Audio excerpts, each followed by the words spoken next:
This is Game Night with Josh Hennig on 97.3 ESPN and the free mobile app. Now, live from the Matt Black Kia Studios. What a move! Here's Josh Hennig.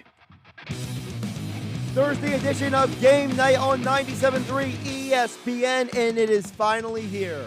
Carson Wentz has been traded. No more sleepless nights for some of you. No more horror stories. No more speculation about Nick Foles being traded to the Eagles. No, it is Carson Wentz to the Indianapolis Colts for a couple of picks. Josh Hennig here on Game Night on 97.3 ESPN. Of course, this hour is partially here for you at 609-403-0973, and you live watching on Facebook, YouTube, and Twitter.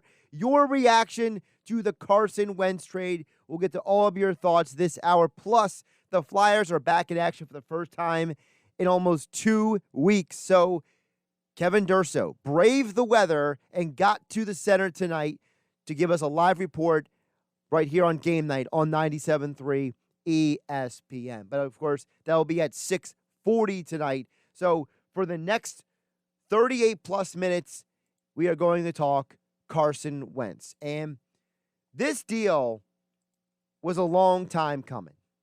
And I'm glad it finally got here because I was getting so dizzy with all of the speculation about what is or isn't happening.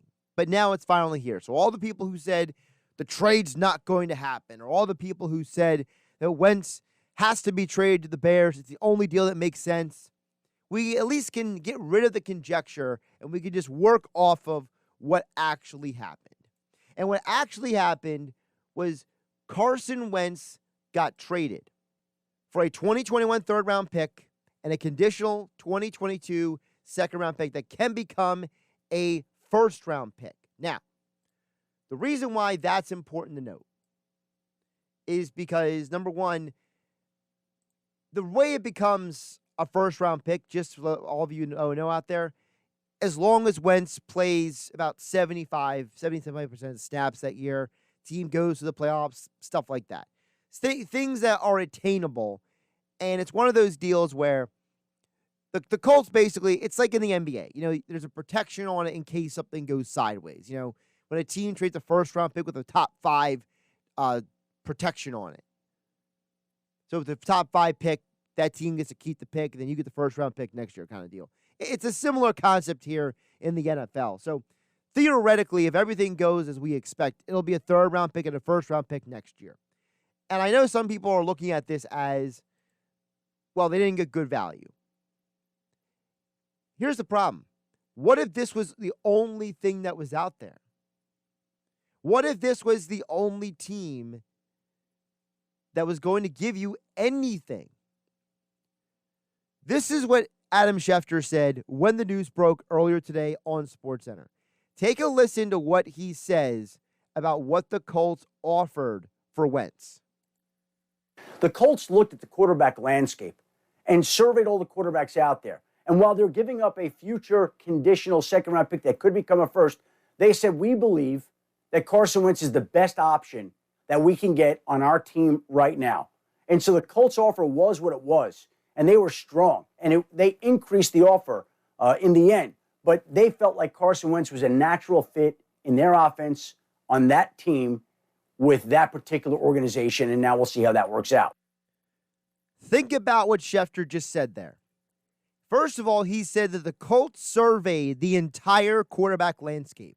So you know that list I've been talking about? That list that had Matt Ryan, Deshaun Watson, Sam Darnold, Jimmy Garoppolo on it. That list that had Mitch Trubisky on it, Ryan Fitzpatrick, Cam Newton.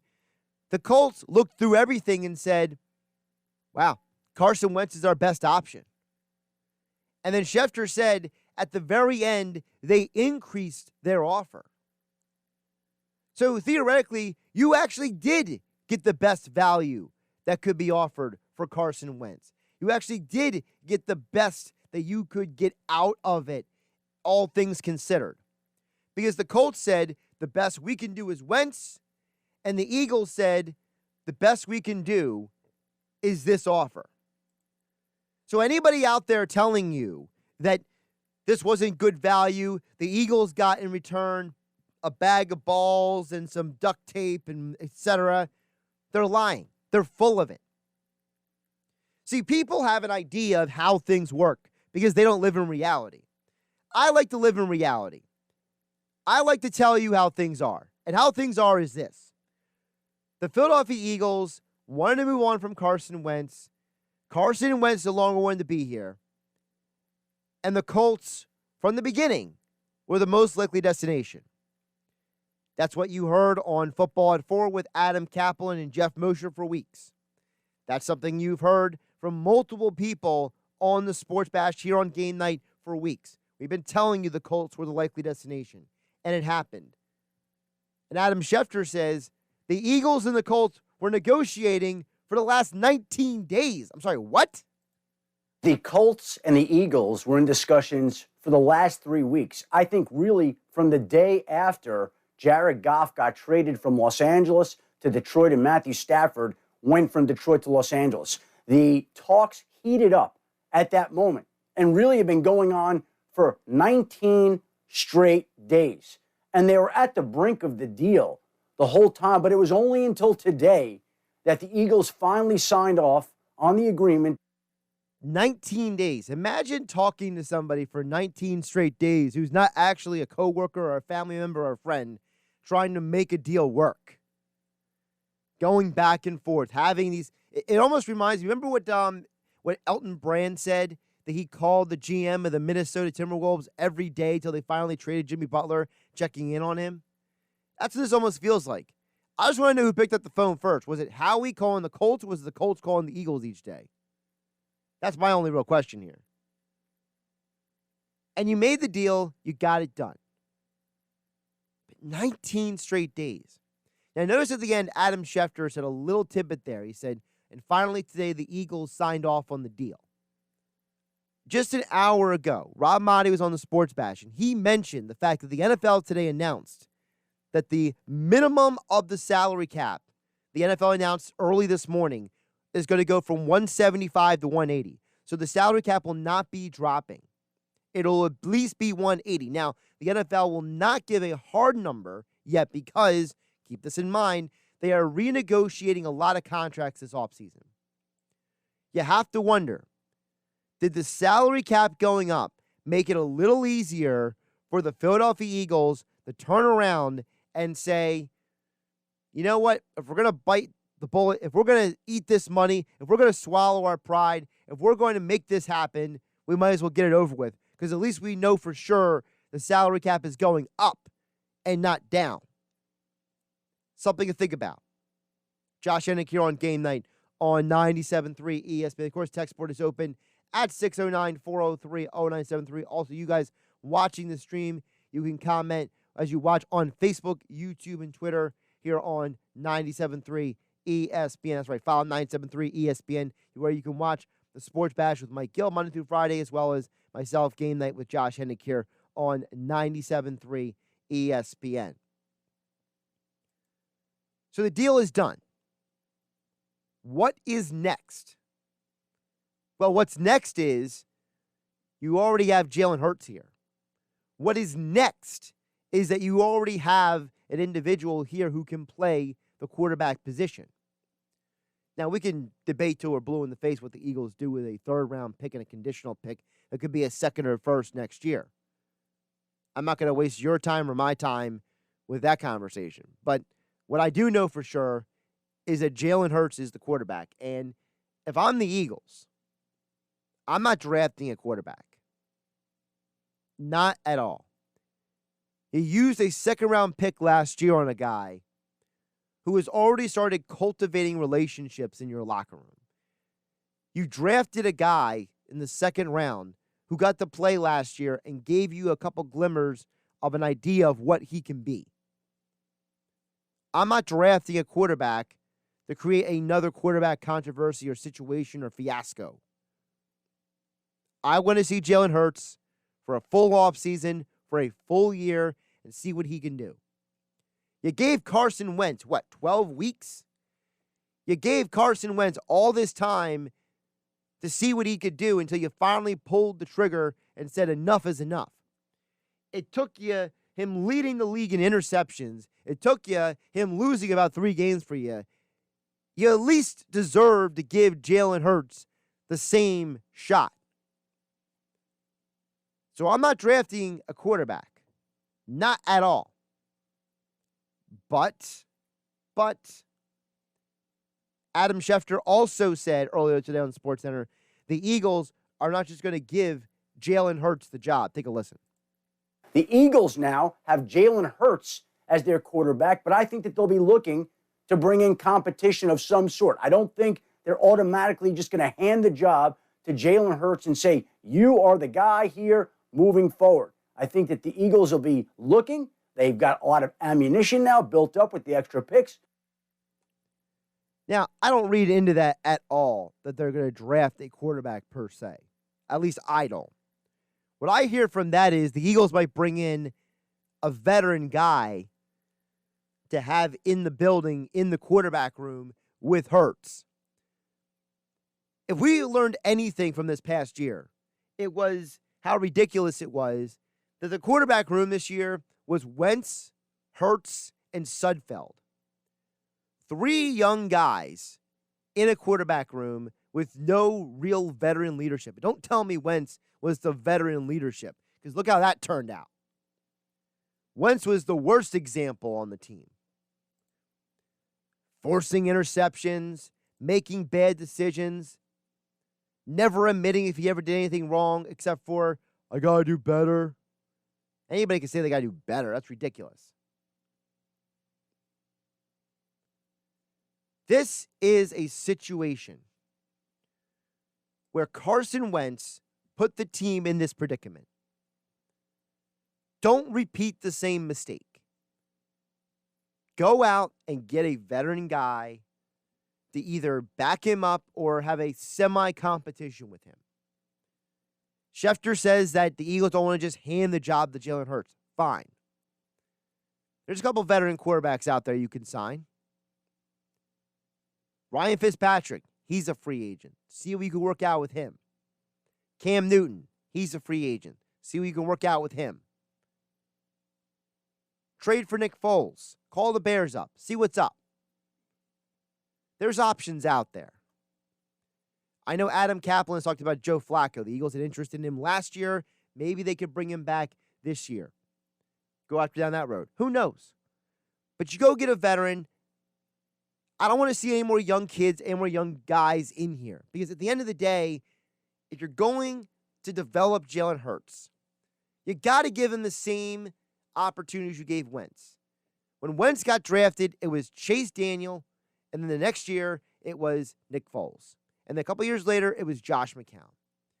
Give Jalen Hurts the same opportunities to succeed or fail. Go out and get a veteran receiver like you did with Alshon Jeffrey and Torrey Smith.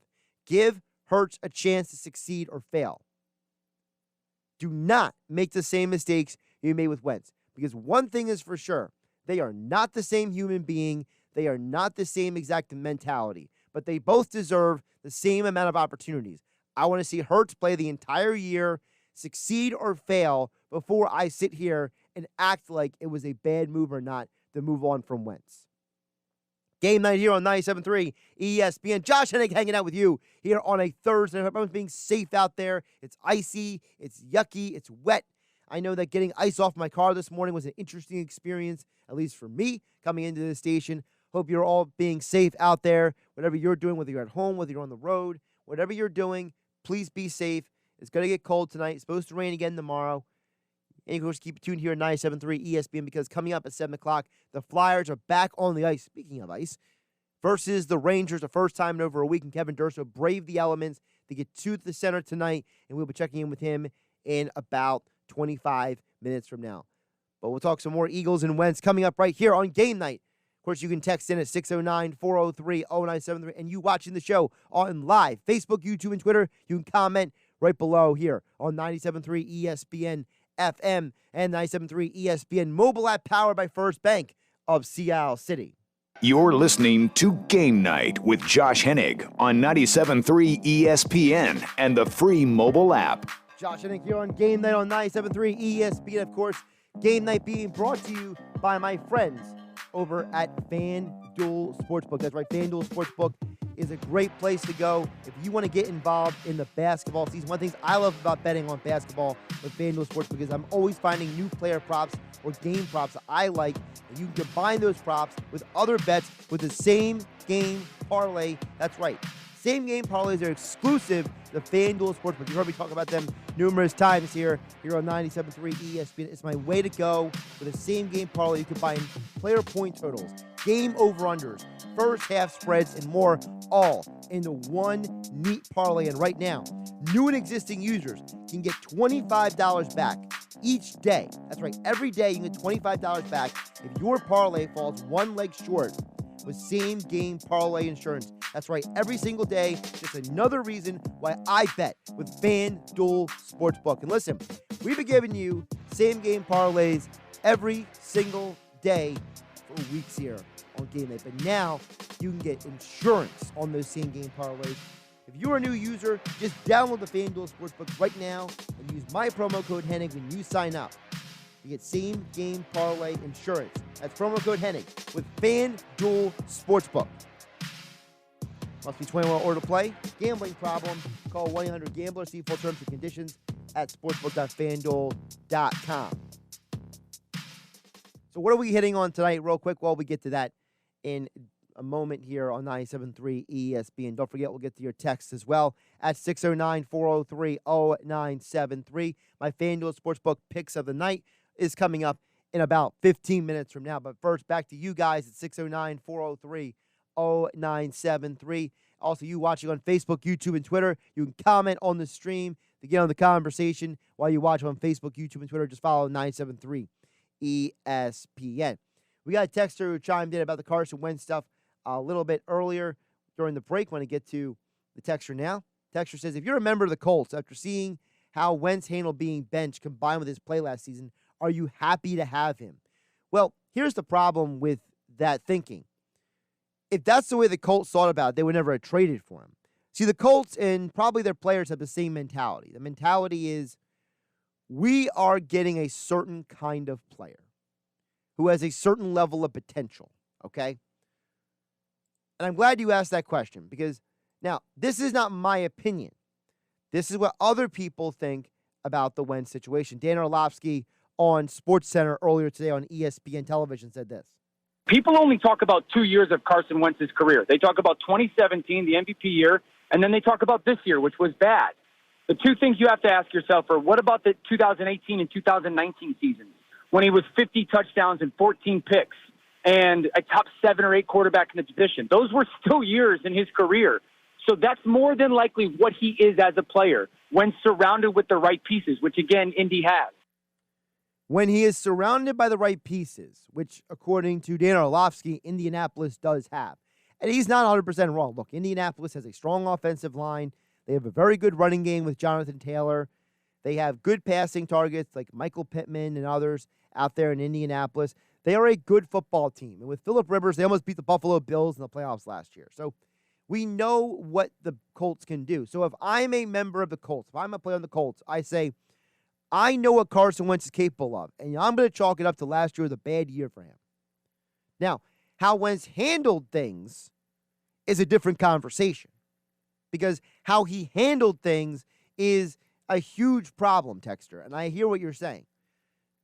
When you don't speak to the media for weeks on end, when you go out there and you're not honest with everybody about what's going on, it doesn't matter if the reports were true or not. You got to defend your reputation. You got to stand up and say, this is what's going on. This is what I want. For Wentz to be completely silent was a bad look. He should have said something, especially considering that his teammate, Jalen Hurts, was out and about speaking to the media. Carson Wentz's own teammate, Jalen Mills, was speaking during Super Bowl week. This is how Jalen Mills, his own teammate, described Carson Wentz. And we know that he didn't play up to that this year. He knows that, he's a fiery competitor, a guy who wants to be perfect at everything that he does. And then you got a guy like Hurts who's, a leader, a guy who's won at Alabama, he won at Oklahoma, and then he came in and he had a really, really good rookie season. Carson Wentz is a fiery competitor. Jalen Hurts is a leader. So if that's what we know Carson Wentz to be, according to his own teammates, they say that.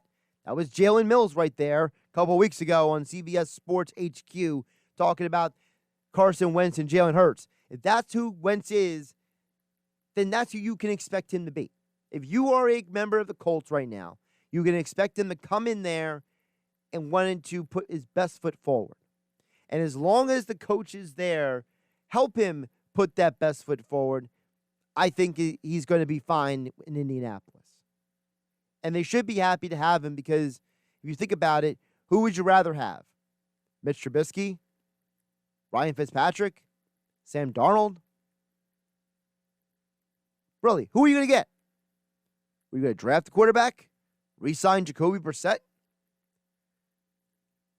Adam Schefter, I played the clip earlier. He said the Colts evaluated the quarterback market and they realized that Wentz was their best option. That's not me saying it. That's not random person saying it. That's NFL insider Adam Schefter. So if Adam Schefter says the Colts thought their best option was Carson Wentz, then I think the members of the Colts are going to be happy to have him. Not based on what happened last year, but as Orlovsky said, the full measure of Wentz's career. 609-403-0973 is the second. Also, you can comment on Facebook and YouTube, Twitter as you watch the show on 97.3 ESPN. The other interesting thing that is out there with the Wentz stuff is this is a put up or shut up opportunity for Wentz, is it not? This is Wentz's opportunity to prove that everything that happened was a mistake, or it wasn't him, it was them. When your ex breaks up with you, you have an opportunity to set the record straight. You go out and do whatever you're doing, dive, throw your whole life into your job, or go start hitting the gym and getting back in shape, or whatever it is.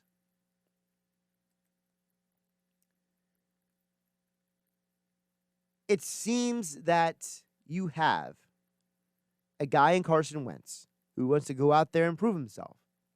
And if he's a fiery competitor that Jalen Mills says he is, I expect Wentz to be able to go out there and play well in Indianapolis. Yes, I don't blame everything on Wentz last year. I don't. I'm not naive. I watched football. I saw the games just like you did. But a lot of those games were on him. There's a stat out there, according to the metrics, that 80% of Wentz's sacks got hit on this year were his fault because he held the ball too long. Wentz held the ball in the pocket longer than any other quarterback this season. So if that's the case, then it's on Wentz to make the adjustments. It's on Wentz to make the change. It's on Wentz to prove to everyone what's up. And that's why I like what Louis Riddick said earlier today on ESPN about Carson Wentz's opportunity in Indianapolis. The number one thing Carson's going to need to do is rehab himself mentally, period. And Frank is the only person really who can help him do that at this point. That's right. If it doesn't work out here, I'm telling you, it's one of these situations where it's sink or swim for him. It's all or nothing now for him in Indianapolis, because if it doesn't work out there, I believe his career is over. It's done. Strong words there from former NFL player, former NFL executive, NFL analyst Louis Riddick on ESPN television earlier today. It's sink or swim for Wentz. He has to get it figured out mentally, or his career will be over. Let's get back to your thoughts at 609-403-0973. Remember, you can also comment as you watch the show on Facebook, YouTube, and Twitter at 973 ESPN. Josh Hennig here on Game Night on 97.3 ESPN. Rich in the Villas chimes in and says, how do you go from sitting on your high horse, living in reality, to trading for Nick Foles to be the backup quarterback? Seems highly unrealistic. Explain away, Josh. Rich in the Villas. Well, Rich, first of all, I don't think that's a high horse perspective to want to live in reality. I think that's just a I'm a realist. I'm a pragmatic individual, Rich in the Villas. So if that means I'm living on my high horse, I'm obviously living on a high horse with not a lot of money. So that horse can't be that high. But either way, you can trade for Foles to be backup quarterback. I don't understand why that would be unrealistic. Let's pull up Nick Foles' contract and let's find out that contract that got renegotiated for him to be traded to Jacksonville in the first place. Let's see here. What's Nick Foles' contract? Nick Foles on a contract for 2 more years, $4 million each year. I'm not seeing the problem here. $4 million base salary. He's got a roster bonus of $4 million in 2022. So theoretically, if you traded for him, you would only have to pay him $8 million in 2021, and you can get out of the contract and save $8 million against the cap for 2022. That sounds pretty realistic to me. I said it earlier. The cap's going up. The NFL confirmed it again this morning.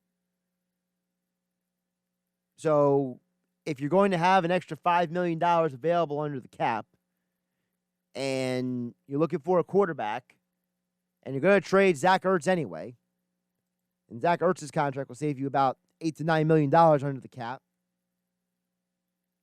So what I don't understand what's unrealistic about trading for Wentz. I'm sorry, for Nick Foles, be the backup quarterback. First of all, do you really think the Bears want Nick Foles to stay there? I don't think anybody in Chicago's front office or the organization or the coaching staff or the fan base is pining away for Nick Foles to still be the quarterback. I mean, come on. Someone wants to come along and take that guy off your hands, I think they'll be happy to do it. So I am living in reality. But Rich in the Villas, I appreciate you texting in. I appreciate you calling me out or asking a question that you wanted some clarity to. I think that if the Eagles go out and get a veteran quarterback, that would be ideal for a young quarterback. And maybe it's not Nick Foles. Maybe it's Cam Newton. Maybe it's Ryan Fitzpatrick. Maybe it's Marcus Mariota. I don't know exactly who it is, but there are guys you can go out there and get. I'm just saying Nick Foles is an option. It's not being unrealistic. It's not, as you call it, high horse living in reality. That's just saying this is an option. And if the Eagles plan on cutting as much salary as they do this offseason, because they renegotiated Alshon Jeffrey and Malik Jackson's contracts in an effort to have the cap flexibility you need to make moves this offseason, whether it's by keeping those guys or cutting them without having many financial implications or ramifications from those moves, then you have to go out and get a backup quarterback at some point. And it's not going to be Nate Sudfeld. I think it's pretty clear that when Doug Peterson left, Nate Sudfeld was going to leave. So Nick Foles, you could trade for him. And frankly, if you sign Cam Newton or Marcus Mariota or Ryan Fitzpatrick, he's probably going to cost the same amount of money as trading for Nick Foles will in terms of money. Again, Nick Foles' contract states that he has a $4 million base salary. That $4 million is guaranteed money. There is a prorated bonus of about $2.7 million on this contract. So the overall cap number is under $7 million if you were to go out and acquire him. Now, I don't think that's crazy. Now, maybe you don't want to keep him beyond this year. You can get out of that contract after the 2021 season. But, come on. I don't think it's a crazy deal. I think that's pretty reasonable. You're going to pay a quarterback a lot of money anyway, right? Quarterbacks make big money. So you're paying about $7 million for a veteran backup. Just for the humor of it, let's see how much Ryan Fitzpatrick made last year as a quarterback. Because why not? Ryan Fitzpatrick Ryan Fitzpatrick made a total of $8 million last year. So if you were to acquire Nick Foles, that means he's making the same amount of money as Ryan Fitzpatrick did last year. All right, there you go. 609-403-0973. We got Keith chiming in on the text board. I'll pop up Keith's text here from the text board for all you watching on Facebook, YouTube, and Twitter. Keith chimes in and says, hey, Josh, definitely not Nick Foles. We don't want to repeat with a young quarterback. It's from Keith. Listen, Keith, and I understand where you're coming from. There is a part of me that says the Nick Foles era is over. We need to not stop going back to that well. Stop running back to the X in that sense. It's almost like you're running back to an old relationship. It's like you're in a new relationship, but you're keeping the old relationship around. So I get what you're saying. You know, but that's why I said, I'm not saying I want Nick Foles, Keith. I'm saying Nick Foles is an option to back up Jalen Hurts moving forward. Personally, I would go out and get Cam Newton. If Cam Newton's willing to be a guy who's going to come in here and be a good locker room teammate guy, I would go get him. So let's think about it. All right? Ryan Fitzpatrick or anybody. You can go out and get people there. And by the way, there are ways to make it work. You know, these numbers are all fudgeable anyway. All right? One of the things I find funny is that people overlook the fact that teams fudge numbers. Like, we're worried about the Eagles being over the cap, which they're actually not as bad over the cap as a team such as, for example, just to put it out there, the New Orleans Saints. The New Orleans Saints are way over the cap. You think the Eagles are over the cap? No way. The Eagles look like nothing compared to them. Now, what is the deal with the Eagles cap next year? Well, if the salary cap is going to be $180 million, all right, that's going to be the minimum of the cap right now. So technically, mathematically, you're about $47 million in the negative. But there are ways to get out of that negative. For example, as I mentioned earlier, Alshon Jeffrey, he's a guy you can cut. Deshaun Jackson, he's a guy that you can cut. Malik Jackson, he's a guy that you can cut. So right there, you're talking about $15 million. Also, we're assuming Marquise Goodwin is coming back next year. You get rid of him, you want to bring him back, that's another almost $5 million right there. There's money to be cut off of this budget. There's money to be ripped out from these contracts. Don't think that the Eagles haven't thought about not bringing back Derek Barnett. That's $10 million right there. I'm already up to $30 million. Should I keep going? So, Patrick, watching on YouTube, I appreciate you saying the Eagles are $50 million over the cap. But you're looking at the cap as it's stated right now. It's a minimum of $180 million. The NFL might make it more if they get a new TV contract in place. That's what the reporting is out there. So I already found a way to get rid of $30 million of the $47 million. I'm sure that somebody whose job it is and their only job is to figure out how to cut that money, they can get rid of more than that. Jamie, watching on Facebook, says Cam can't throw. Well, then let's not go with Cam. Go with somebody else. Not Cam Newton, Ryan Fitzpatrick, Marcus Mariota. I'm certainly not signing Trubisky, that's for sure. All right. Appreciate all the comments and thoughts here on Game Night on 97.3 ESPN. Really quick, Jake watching on YouTube says Tyrod Taylor. I wouldn't mind Tyrod Taylor. By the way, Tyrod Taylor would make a lot of sense for the Sirianni offense, too. So maybe that's the way you go. I like that. You know what, Jake? Not Jake from State Farm. Jake from YouTube chiming in. I like that idea. Tyrod Taylor, good veteran quarterback. All right, coming up next, we're going to head up to the center. Kevin Durso, our Flyers Insider, will be joining us live from the Wells Fargo Center coming up next here on Game Night on 97.3 ESPN and 97.3 ESPN mobile app powered by First Bank of Seattle City. And we are live on Facebook, YouTube, and Twitter where you can watch the show. Just follow 97.3 ESPN.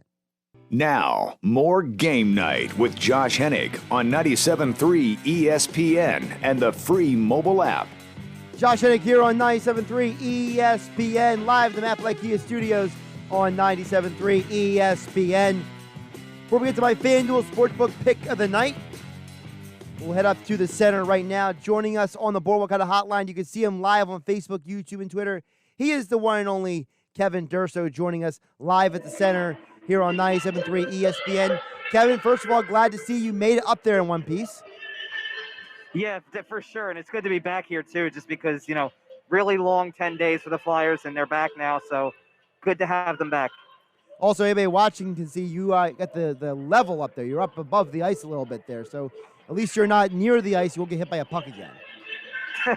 I'm still watching my back during warm-ups because you never know. They tend to fly. I will say I noticed something different tonight. They have the netting up tonight behind the nets that they didn't have all season long to this point. So something different here, maybe to be just a little bit more observant or something like that. I don't know. It's something new, though, and it's interesting that it's there now after it wasn't before. There you go. A little tidbit there from Kevin Durso while you hear the game tonight on 97.3 ESPN. Kevin, obviously tonight, as you mentioned in your preview over at 97.3 ESPN.com, this is not a 100% Flyers team. There's a good group of guys who are missing. So just touch on the guys who people will not be able to see on the ice tonight. Sure, it's the same group that's been on the COVID list for the last several days at this point. So it's a rarity to have this happen. I believe that the last time this happened was 2009. No Claude Giroux and Jake Voracek together in the lineup. At least one of them has played in every Flyers game since March of 2009. So that's a rarity in and of itself. And then you add in Scott Lawton, Oscar Lindblom, Travis Konechny, and Justin Braun. That's 6 regular players who are not going to be in the lineup tonight. So the Flyers are trying to fill the void as best they can, and they've got some guys out there who are looking to take advantage of an opportunity. Yeah, one of them being, I see the final line is, these are 3 names I never thought I would see on a Flyers sheet.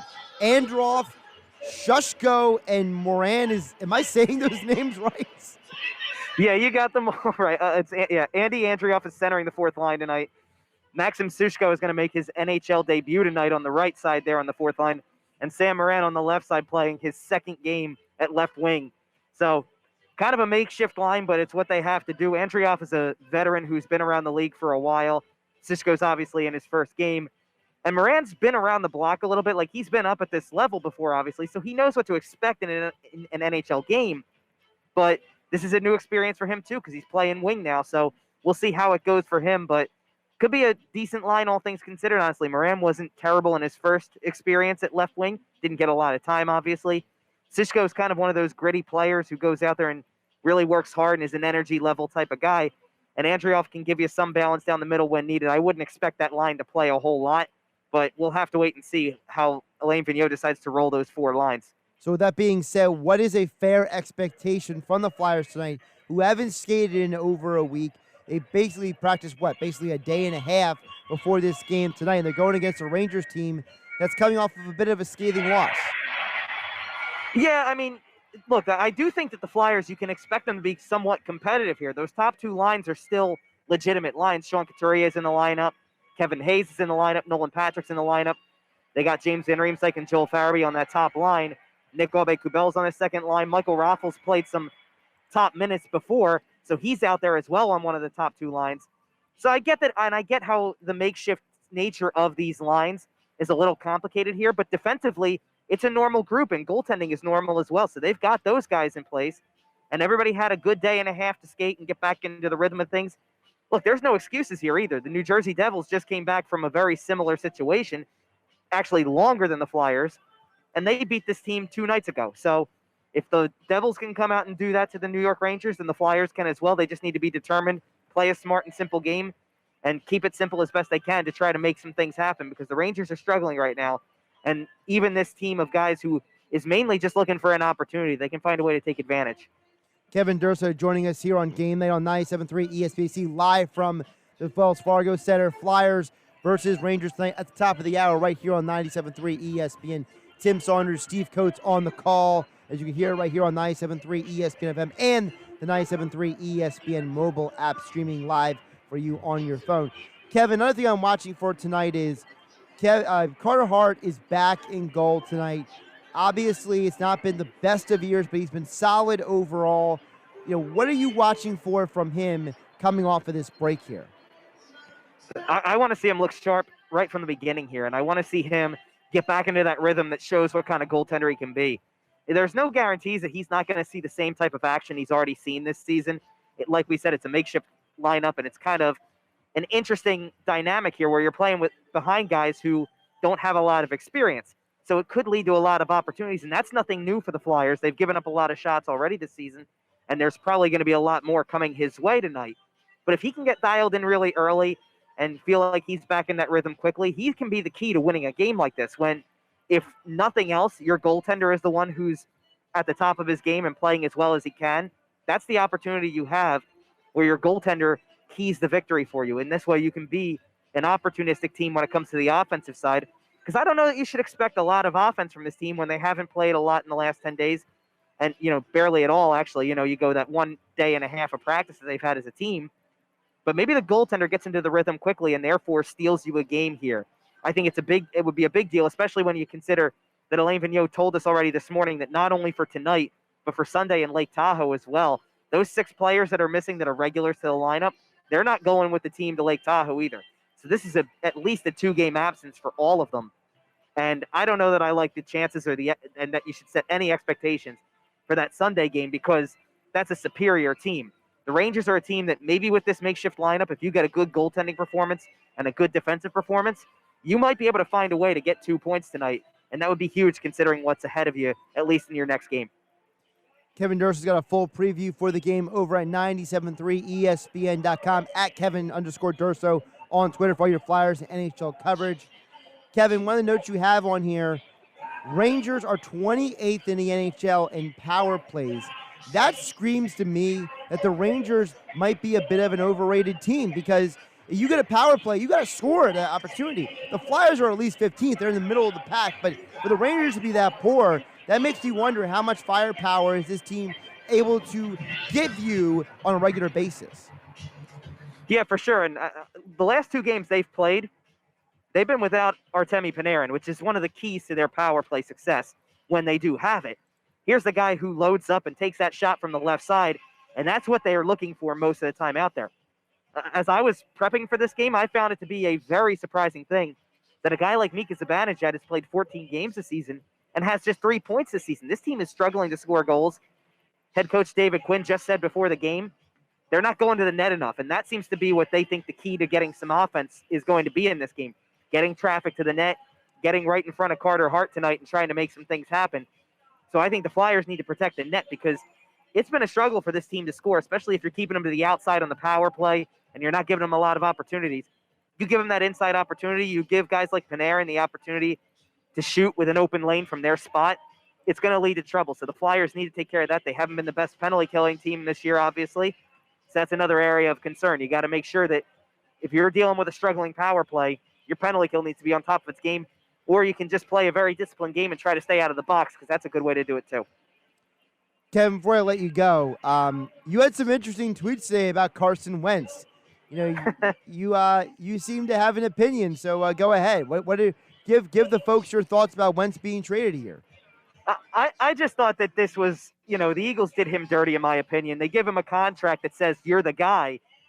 This would be like if the Flyers signed Carter Hart to a 6-year deal, and then the next year said, hold on, we're drafting your replacement, and he's ready the year after or something like that. It's a little different in the NHL. Development's a longer process. But if you're going to bring in the guy's replacement, or better yet, if you sign a guy to a long contract and then go out and get another guy who's going to create the noise in the background, and he's a guy who won a Stanley Cup in the past or won a Super Bowl in the past, then that's on your shoulder the entire time. And I just think that after you give a guy that much money and you establish him as what you think is going to be your franchise quarterback, you turn around and you say, here's the new guy coming in, and now he's looking over his shoulder the whole time. I can understand why Carson Wentz wanted out of this situation and why it got ugly in a hurry. That's my basis of it. Doesn't mean that the Eagles didn't get what they could for him in return and try to take care of it as best they could. And I also wonder, it says a lot when your head coach gets fired in the place of, like, the idea of maybe he was trying to stand up for the guy who he wanted to have as quarterback, and then the Eagles traded him anyway. Like, if Doug Peterson wanted Carson Wentz to be his quarterback, they said, okay, you're out. And now they traded him anyway. So what does that say? You traded a Super Bowl winning head coach, or you fired a Super Bowl winning head coach to ultimately trade the quarterback he probably wanted to work with more anyway. So it was just a mess of a situation, and I thought Carson Wentz was on the really bad end of it. And I wish him all the best in Indianapolis, because I certainly hope he gets his career back on track. I thought you were just going to be mad because of the fact that the Eagles decided to break this huge news on the Flyers' first day back from their break. You know, I wasn't expecting those tweets I saw earlier today. I'm like, wow, Kevin Durso's got some real hard Wentz takes here. I was expecting you to tweet something like, you know, how dare the Eagles overshadow the Flyers night. Well, and not only that, but Broads was texting me earlier and goes, it's really hard to drop a new NHL podcast episode when the Eagles trade their quarterback away. But it's out there nonetheless. Open Ice Hits, episode 2. Go give it a listen on Apple Podcasts, Spotify, videos on Broads' channel, on YouTube, Sports Talk with Broads. We had a great time. We kind of recorded this one a little bit differently than the first one. No guest this time, but we were just talking about some good things around the league. We talked about the Pittsburgh situation, hiring Ron Hextall and Brian Burke. Talked about the Central Division.